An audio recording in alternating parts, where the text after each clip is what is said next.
મિત્રો, રબારી સમાજ ઉપર સંશોધન કરીએ છીએ ત્યારે ઘણી બધી માન્યતાઓ ગેરમાન્યતાઓ અમને જાણવા મળે છે, જોવા મળે છે.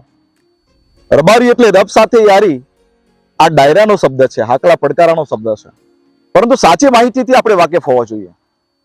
ઉત્તર ગુજરાતમાં દેસાઈ શબ્દ વપરાય છે. આ દેસાઈ કોઈ જ્ઞાતિ નથી, પણ ઉપાધિ છે, પદવી છે કે જે તે સમયના રજવાડાઓએ, પેશવાઓએ આપણને આપી છે. ધોળકાની વાત છે મિત્રો. દાદાજી ડાભડે નામના પેશવા ધોળકાની અંદર ચોથાઈ કર ઉઘરાવવા માટે આવતા અને ત્યાં જગમલ જોટાણાના ત્યાં રોકાતા. જગમલ જોટાણાના ઘોડા અને એમની મદદથી ચોથાઈ કર ઉઘરાવવામાં આવતી. કાળક્રમે આ પેશવાઓએ જગમલ જોટાણાને સર દેસાઈની ઉપાધિ આપી અને જે તે વિસ્તારનો કર ચોથાઈ ઉઘરાવવાનો પરવાનો આપ્યો.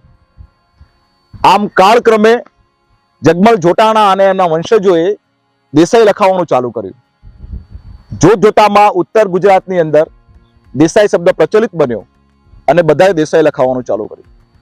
રબારી સમાજમાં 133 પેટાજ્ઞાતિઓ છે. સૌરાષ્ટ્ર અને કચ્છમાં આ લોકો પેટાજ્ઞાતિ લખાવે છે. મૂળ શબ્દ રબારી છે. એટલે દેસાઈ એક ઉપાધિ, એક પદવી છે. અને આ દેસાઈ શબ્દ એ પટેલમાં, બ્રાહ્મણોમાં, વાણિયામાં જ્યાં જ્યાં કોઈ પણ સામાજિક, આર્થિક, માનસિક મજબૂત માણસો હતા એમને જે તે સમયે રજવાડાઓએ, પેશવાઓએ આ ઉપાધિ આપી હતી અને એથી દેસાઈ શબ્દ ઉભરી આવ્યો છે. ઉત્તર ગુજરાતમાં પણ કેટલાક વિસ્તારોમાં આ પદવી આપી છે. કોને આ પદવી મળી હતી એ સંશોધનનો વિષય છે.